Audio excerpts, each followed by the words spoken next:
Hello दोस्तों, आप सभी का स्वागत है। आज की इस क्लास में आप सभी को राधे राधे, जय श्री राम। तो कैसे हैं आप लोग? आशा करते हैं कि अच्छे होंगे।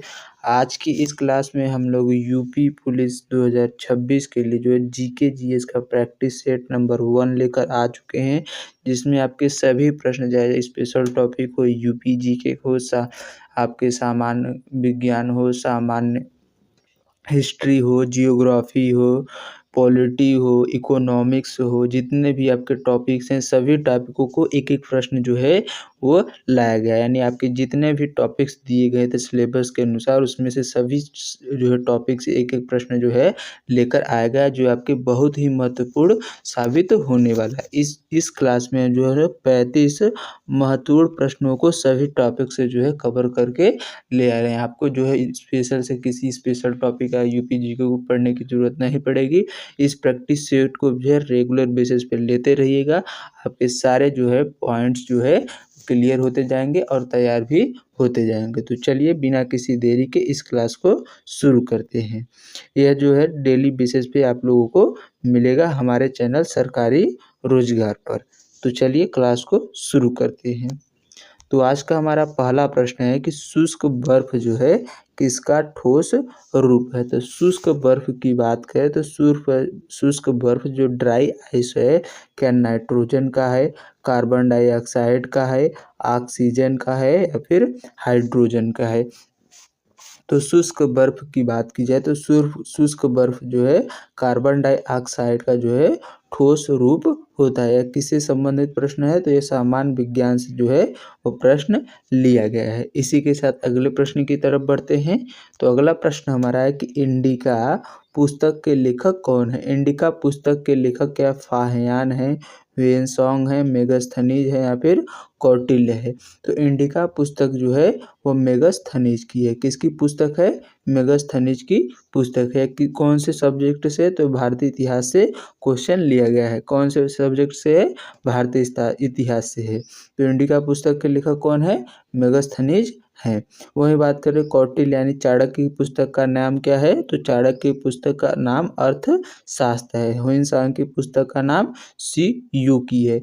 फाहियान की बुक का नाम आप लोग कमेंट में बताइएगा। इसी के साथ अगले प्रश्न में बढ़ जाते हैं। अगला प्रश्न हमारा है किस संविधान संशोधन द्वारा मतदान की आयु 21 वर्ष से घटाकर 18 वर्ष कर दी गई। यानी कौन से संशोधन के द्वारा जो है मतदान की आयु 21 वर्ष से घटाकर 18 वर्ष की गई? 42वें संविधान संशोधन, 44वां संविधान संशोधन, 61वां संविधान संशोधन या फिर 73वें संविधान संशोधन के द्वारा। तो कौन से संविधान संशोधन के द्वारा मतदान की आयु 21 वर्ष से घटाकर 18 वर्ष किया गया था? तो आपके जो है 61वें संविधान संशोधन के द्वारा इसकी जो है 21 वर्ष से घटाकर 18 वर्ष किया गया था। उस समय जो है प्रधानमंत्री कौन थे? तो राजीव गांधी जो है इस समय प्रधानमंत्री थे। इसी के साथ अगले प्रश्न में बढ़ते हैं। अगला प्रश्न है कि भारत में जीएसटी जो है कब लागू किया गया था। जीएसटी का फुल फॉर्म क्या होता है? गुड सर्विस टैक्स होता है। इसको लागू किया 1 जुलाई सन 2017 को, 1 अप्रैल सन 2017 को, 15 अगस्त सन 2016 को या फिर 26 जनवरी सन 2018 को लागू किया गया था। तो भारत में जीएसटी जो है 1 जुलाई सन 2017 को लागू किया गया था। ये जीएसटी जो है कहाँ के संविधान से, किस देश से लिया गया है? तो कनाडा के जो है जीएसटी के मॉडल पर इसको जो है लिया गया है। इसी के साथ अगले प्रश्न की तरफ बढ़ जाते हैं। अगला प्रश्न हमारा है कि प्रसिद्ध शास्त्रीय नृत्य कथकली किस राज्य से संबंधित है। कथकली नृत्य की बात करें क्या तमिलनाडु से संबंधित है, केरल से है, आंध्र प्रदेश से या फिर उत्तर प्रदेश से। तो प्रसिद्ध शास्त्रीय नृत्य कथकली की बात की जाए तो कथकली जो है वो कहाँ से संबंधित है? तो केरल राज्य से जो है कथकली नृत्य संबंधित है। केरल में एक नृत्य और होता है, कौन सी है?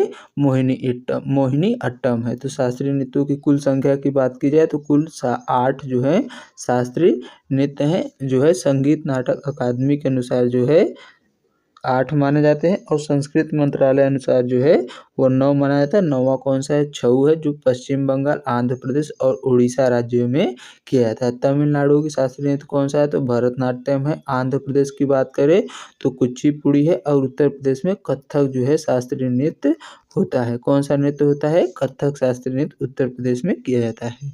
इसी के साथ अगले प्रश्न की तरफ बढ़ते हैं।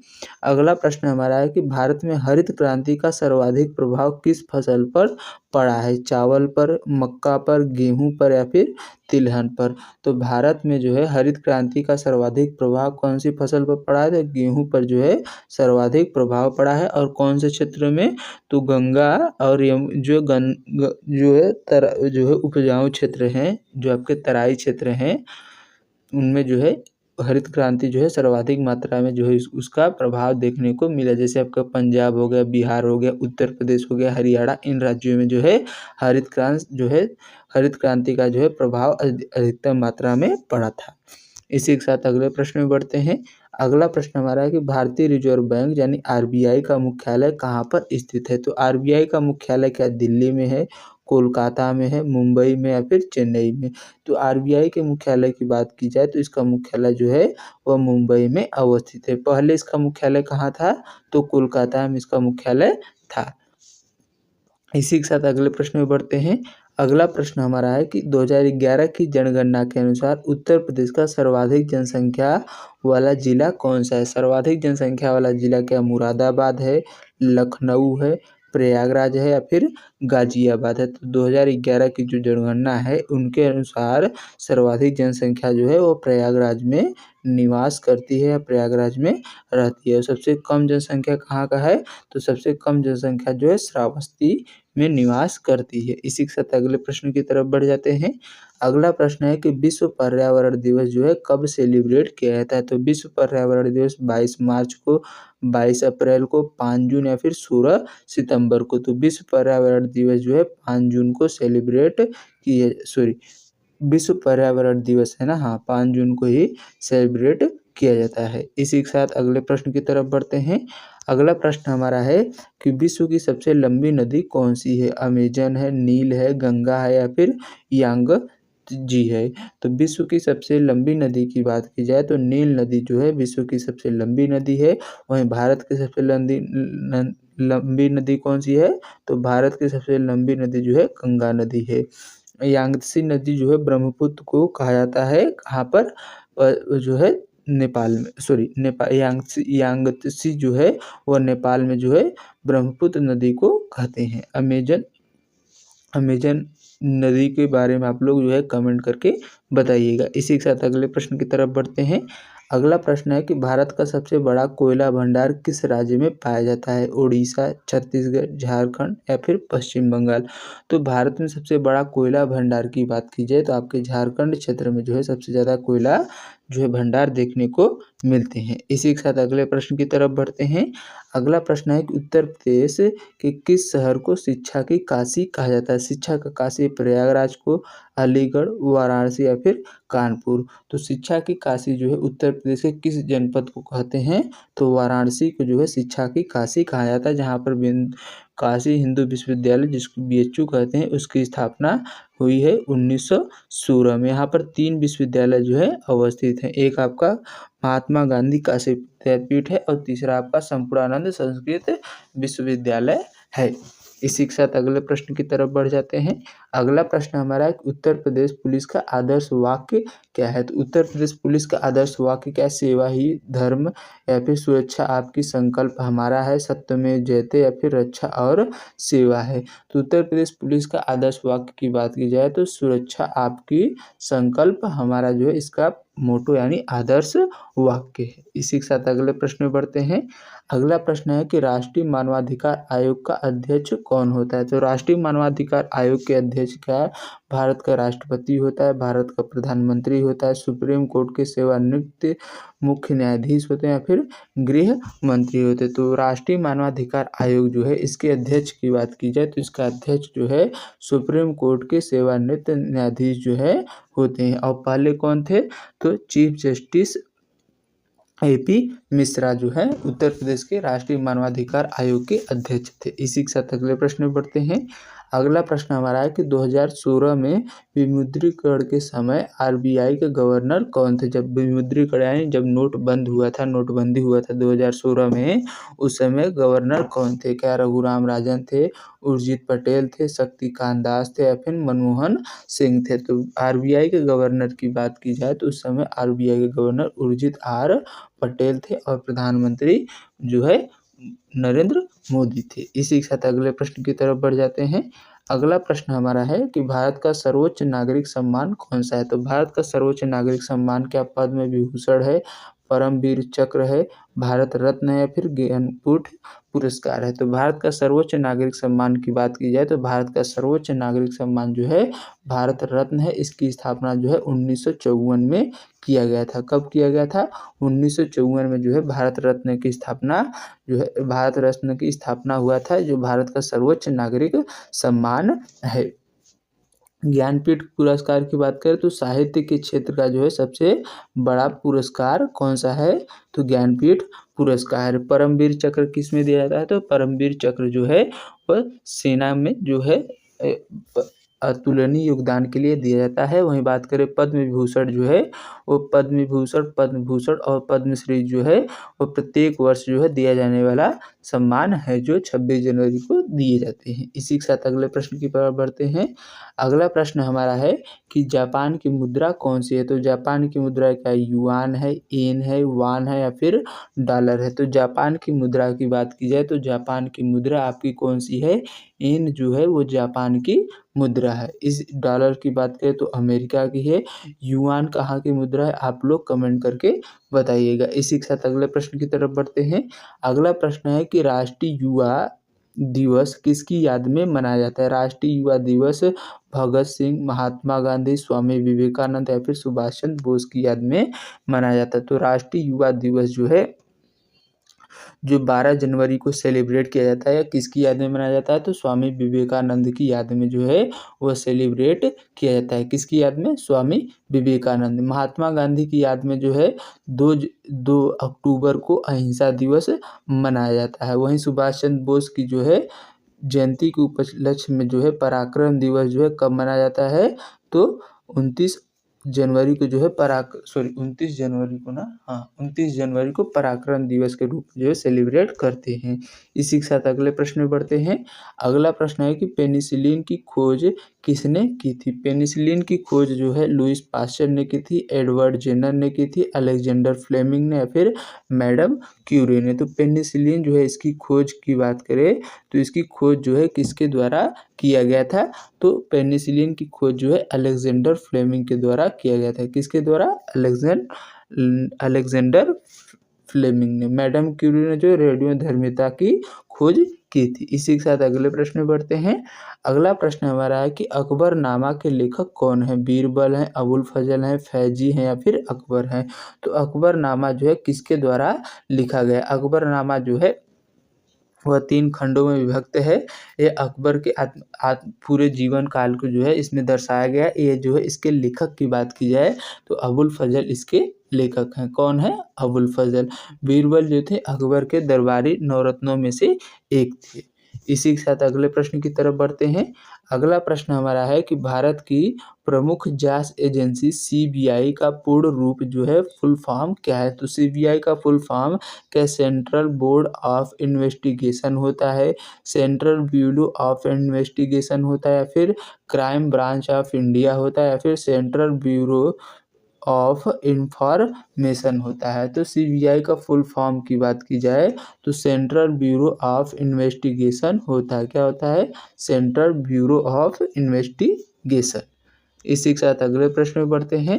अगला प्रश्न है कि मैकमोहन रेखा जो है भारत और किस देश के बीच सीमा बनाती है? तो मैकमोहन रेखा क्या पाकिस्तान और भारत के मध्य, चीन के साथ, नेपाल के साथ या फिर म्यांमार के साथ? तो बात करें मैकमोहन रेखा की तो ये भारत के और चीन के साथ जो है सीमा बनाती है। इसका निर्धारण 1919 जो है ईस्वी में किया गया था। भारत और चीन के मध्य जो है बॉर्डर को अलग करने के लिए। पाकिस्तान के मध्य कौन सी सीमा है? तो पाकिस्तान और भारत के मध्य जो है रेड क्लिफ रेखा है। म्यांमार के साथ जो है कौन सा अकारान युमा पर्वत जो है सीमा निर्माण करता है। इसी के साथ अगले प्रश्न की तरफ बढ़ते हैं। अगला प्रश्न है कि उत्तर प्रदेश के वर्तमान मुख्यमंत्री 2025-26 के कौन हैं? अखिलेश यादव हैं, योगी आदित्यनाथ हैं, केशव प्रसाद मौर्य या फिर राजनाथ सिंह है। तो उत्तर प्रदेश के वर्तमान मुख्यमंत्री योगी आदित्यनाथ हैं, पूर्व मुख्यमंत्री अखिलेश यादव हैं, केशव प्रसाद मौर्य जो है क्या है उप सीएम हैं, और राजनाथ सिंह जो है भारत के रक्षा मंत्री हैं। इसी के साथ अगले प्रश्न में बढ़ते हैं। अगला प्रश्न हमारा है कि संयुक्त राष्ट्र संघ यूएनओ का मुख्यालय कहाँ स्थित है? जिनेवा में है, पेरिस में है, न्यूयॉर्क में है या फिर वाशिंगटन डीसी में? तो संयुक्त राष्ट्र संघ जो है यूएनओ, इसका मुख्यालय की बात की जाए तो इसका संयुक्त राष्ट्र संघ का मुख्यालय कहाँ पर है? तो न्यूयॉर्क में अवस्थित है। संयुक्त राष्ट्र संघ का मुख्यालय न्यूयॉर्क में है। यूएन यानी यूएन महासभा के जितने भी 6 अंग हैं उनमें से आपका सभी 5 का जो मुख्यालय न्यूयॉर्क में है। केवल एक का जो अंतर्राष्ट्रीय न्यायालय है उसका मुख्यालय द हेग नीदरलैंड में अवस्थित है। इसी के साथ अगले प्रश्न की तरफ बढ़ते हैं। अगला प्रश्न हमारा है कि किस सोशल मीडिया प्लेटफॉर्म को एक्स के नाम से जाना जाता है? फेसबुक को, इंस्टाग्राम को, ट्विटर को या फिर व्हाट्सएप को? तो जो है कौन सा प्लेटफॉर्म जो है एक्स के नाम से जाना जाता है? ट्विटर को जो है एक्स के नाम से जानते थे। पहले इसके जो है प्रतीक क्या था? नीली चिड़िया, जिसको लैरी के नाम से जाना जाता था, उसका जो है पहले प्रतीक था। इसको जो है $44 बिलियन में है एलन मस्क के द्वारा खरीद लिया गया और इसका नाम जो है एक्स रख दिया गया है। इसी के साथ अगले प्रश्न में बढ़ते हैं।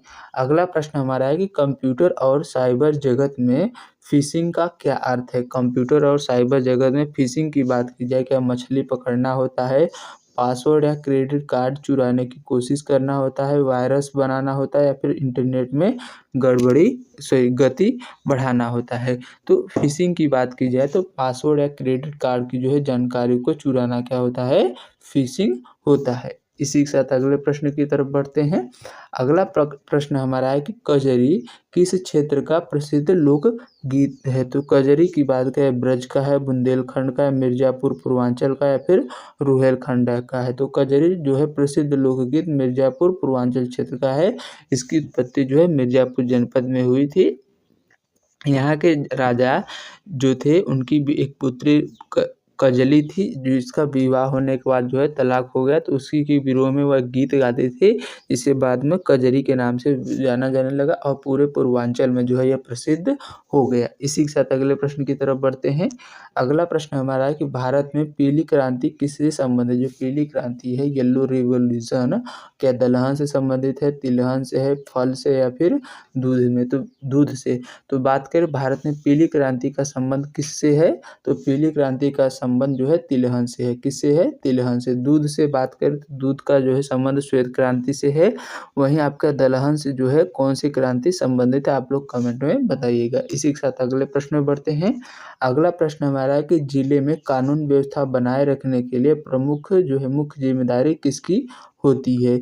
एसपी की होती है, डीएम की, तहसीलदार की या फिर मुख्यमंत्री की? तो जिले में जो है कानून व्यवस्था बनाए रखने की जिम्मेदारी जो है वो आपकी किसकी होती है? तो जिले में जो है जिम्मेदारी डीएम की जो है कानून व्यवस्था बनाए रखने की जिम्मेदारी होती है। मुख्यमंत्री जो है राज्य में इसका जो है उत्तरदायित्व होता है। इसी के साथ अगले प्रश्न में बढ़ते हैं।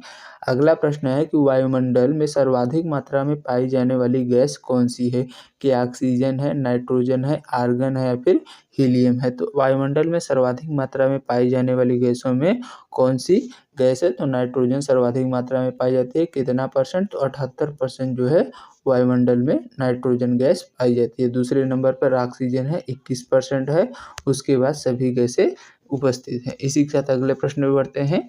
अगला प्रश्न हमारा है कि जीएसटी परिषद यानी जीएसटी काउंसिल का अध्यक्ष कौन होता है?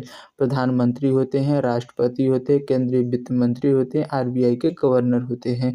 तो जीएसटी परिषद जीएसटी काउंसिल के अध्यक्ष की बात की जाए तो केंद्रीय वित्त मंत्री जो है इसके अध्यक्ष होते हैं। इसी के साथ अगले प्रश्न में बढ़ते हैं।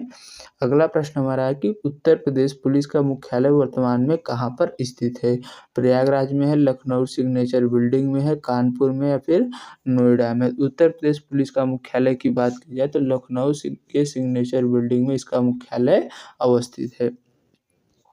इसी के साथ अगले प्रश्न में बढ़ते हैं। अगला प्रश्न हमारा है कि इसरो का मुख्यालय कहाँ पर स्थित है? श्रीहरिकोटा में है, बेंगलुरु में है, तिरुवनंतपुरम में या फिर हैदराबाद में। तो इसरो के मुख्यालय की बात की जाए तो इसरो का मुख्यालय आपका बेंगलुरु में जो है वो अवस्थित है। कहाँ पर है? हेडक्वार्टर इसका बेंगलुरु में है। और इसरो का जो है प्रक्षेपण जो है यान कहाँ से प्रक्षेपित होता था? श्रीहरिकोटा द्वीप से जो है यान को जो है प्रक्षेपित किया जाता है। इसी के साथ अगले प्रश्न में बढ़ते हैं।